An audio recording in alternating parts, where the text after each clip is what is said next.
ইসলামী যুব আন্দোলন বাংলাদেশ পিয়ারসর উপজেলা শাখার আজকে 25 এবং 26 সেশনে মাসিক মিটিংয়ের আজকে আয়োজন করা হয়েছে।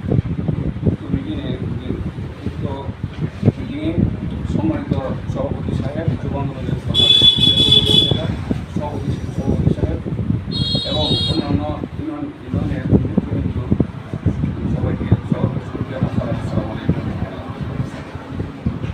আমরা ইসলামী আন্দোলন বাংলাদেশ সর্বদা মানব সবাই নিয়োজিত, মানব কল্যাণে নিয়োজিত। আজকে আমার একজন সদস্য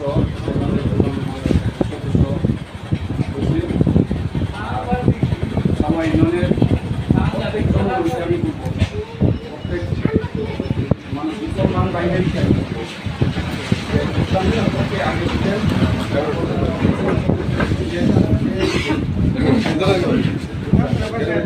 কারণ ইসলামী আন্দোলন মানে ইসলাম সম্পর্কে কেউ কটূক্তি করবে বাংলাদেশের লোকে না করতে পারে ইসলামী আন্দোলন এই জন্য ইসলামী আন্দোলন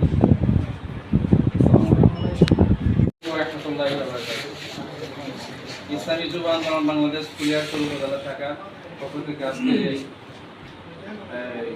সালোয়া ইউনিয়ন কার্যালয়ে আমাদের প্রোগ্রামে আমরা উপস্থিত হতে পেরেছি, আলহামদুলিল্লাহ। তবে ইসলামী যুব আন্দোলন হচ্ছে একটা আদর্শবান সংগঠন, এমন একটি আদর্শবান সংগঠন বাংলাদেশের ইতিহাসে এরকম আদর্শবান সংগঠন আপনারা কোথাও খুঁজে পাবেন কিনা আমার মনে হয় না। বিগত 12 বছর যাবৎ আমি চরমনের সাথে সম্পর্ক, আলহামদুলিল্লাহ সুম্মা আলহামদুলিল্লাহ। আমি আল্লাহ তাআলার দরবারে এতবারই শুকরিয়া আদায় করি যে এমন একটা দলের সাথে আমি সম্পৃক্ত হতে পেরেছি যে দলের মধ্যে 99% নয় 100% তারা হকের উপর আছে। আর এর মধ্যে ইসলামী আন্দোলন বাংলাদেশ আমাদের মূল দল, সহযোগী সংগঠন হিসেবে আমাদের যুব আন্দোলন।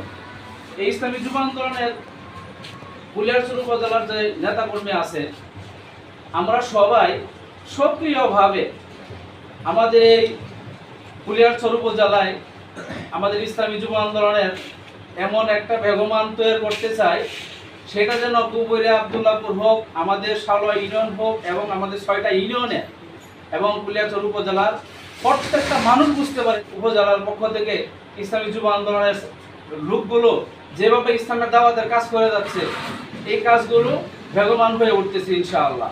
আমাদের যেই কার্যক্রমগুলো আমাদের চালু হয়েছে, আগে আমাদের দায়িত্বশীল ছিলেন আমাদের মোহাম্মদ বাইজিদ ভাই। এই 25-26 সেশনের দায়িত্বশীল আল্লাহ তাআলার পক্ষ থেকে আমার কাছে আসছে। আপনাদের সবার কাছে দোয়া চাই আমি যেন আমার দায়িত্ব থেকে ন্যূনতম পরিমাণ পিছিয়ে না যাই। অনেক সময় অনেক কথা আসে, আমি ওইসব কথা নিয়ে সামনে বাড়াতে চাই না। আমার কথা হচ্ছে ইসলামী যুব আন্দোলন কাজ করবে আদর্শ নিয়ে, সে আদর্শ দেখে অন্যরা ইসলামী যুব আন্দোলনে যোগদান করবে। আমাদের আদর্শ দেখে, আমাদের আদর্শ অন্য মানুষগুলা, অন্য সংগঠনের লোকগুলা ওই আদর্শ তারা লালন করবে অন্তরে। কিছুদিন লালন করার পর সেই লোকগুলো আমাদের কাছে এসে বলবে যে আমরা ইসলামী আন্দোলনে যোগ দিতে চাই। অসংখ্য ঘটনা আমাদের এই বাংলাদেশের এই জমিনে রয়েছে, যারা অন্য দল থেকে আমাদের যুব আন্দোলনে যোগদান করেছেন। আমি আমার এই কুলিয়ারচর উপজেলার সকল এলাকাবাসীকে, উপজেলার সকল লোকদেরকে আমি আহ্বান করব, ইসলামী যুব আন্দোলন বাংলাদেশ আদর্শবান যুবক, আপনার সন্তানকে যদি আদর্শবান যুবক হিসাবে তৈরি করতে চান, তাহলে ইসলামী যুব আন্দোলন বাংলাদেশে যোগদান করেন এবং আপনারা ইসলামী আন্দোলনের সাথে যোগদান হন, তাহলে দেখবেন আপনার সন্তান আদর্শবান সন্তান হিসেবে পেয়ে যাবেন। আমার পক্ষ থেকে এই মেসেজটা থাকবে, অবশ্যই আপনারা এই মেসেজটা দেখে যদি ভালো লেগে থাকে, যদি আমাদের কথা ভালো লেগে থাকে, ইসলামী যুব আন্দোলনের নেতা কর্মীদের আচার আচরণ চলাফেরা আমল আখলাক ভালো লাগে, অবশ্যই আপনারা আমাদের সাথে যোগাযোগ করবেন। যদি আমাদেরকে বুঝে না আসে, আপনারা সরাসরি চরমনে বাৎসরিক মাহফিলে চলে যাবেন। তখন যদি বুঝে আসে, তখন হলো আপনারা ইসলামী যুব আন্দোলনে যোগদান করবেন। সবার কাছে আমি দোয়ার প্রার্থনা করছি, সবাই আমার জন্য দোয়া করবেন, আমি যেন আমার নৈতিক দায়িত্ব থেকে আমি আমার দায়িত্ব পালন করতে পারি। আসসালামু আলাইকুম ওয়া রাহমাতুল্লাহি ওয়া বারাকাতুহু।